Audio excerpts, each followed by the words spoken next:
There are more than 350 registered commons in Norfolk, and over 30 of them are SSSI, Sites of Special Scientific Interest, like this one, South Reps Common. Having developed through a history of resource use, of interaction between people and landscape and natural resources, today these commons are dwindling, not in number but in use. They've ceased to be at the heart of communities in Norfolk. And we need a revolution in the way that we see commons. We need to bring them back to the centre of village life for the good of wildlife and for the good of people.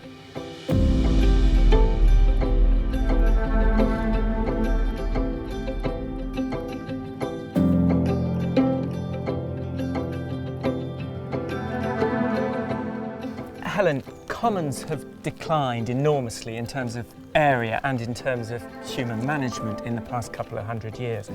What needs to be done today to preserve them both as human parts of the landscape and for their wildlife? Always, the first answer to that question is to survey. So we know exactly what's out there, we know the value of these sites for wildlife, and we know the species that we're managing for, and that's always the first bit that we have to do. And the second thing then is to find various ways of maintaining traditional management. So that could be cutting hay, it could be grazing, it could be a small amount of coppicing to keep the woodland sort of regrowth in check and to keep a diversity of structure within woodland areas. And really it's just doing that, it's mimicking traditional management in a very gentle, very low-key way and finding the ways that we can do that.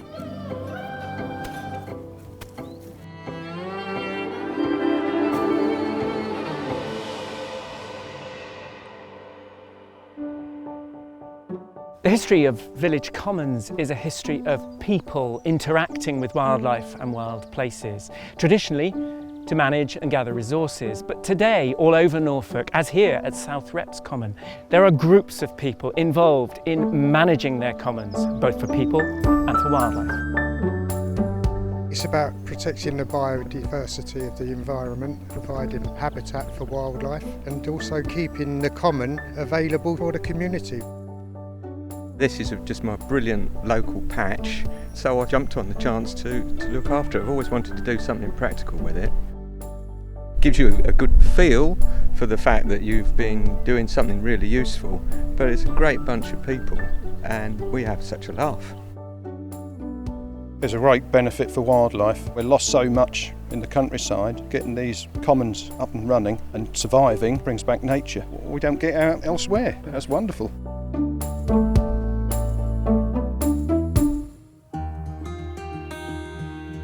David, what are the benefits to humans of having a relationship with commons, with wild landscape and with wildlife?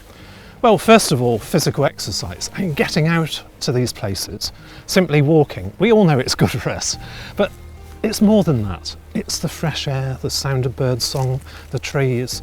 It isn't just good for our physical health, it's our well-being, our mental health, our happiness. It just brings so much joy to so many people. We need more of these places, which are a little bit wild, but very accessible for local communities.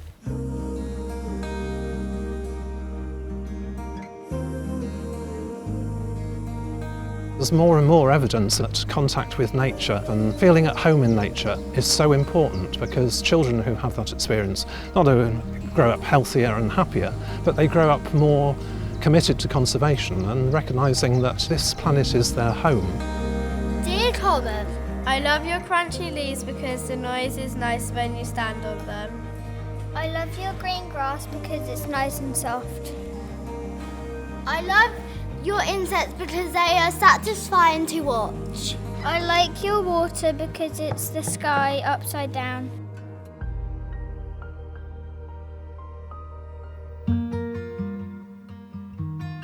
One of the key challenges for nature conservation across the whole of Britain at the moment is to look at connecting the existing nature reserves and the existing sites we have of wildlife interest. And commons are just part of that landscape. They're one of many sites in a parish, in a county, that are of really good value for wildlife and that can either be a corridor or a stepping stone where wildlife can move through a landscape.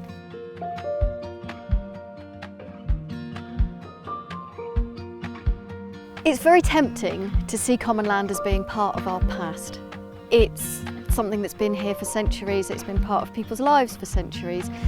But as part of Wildlife in Common, we're really thinking about looking to the future, and that's not just looking after the commons that we have already, but it's actually thinking where are the opportunities for creating new commons, because these are places where wildlife can thrive and where people can enjoy those everyday encounters with wildlife on their doorstep that are so important to our lives.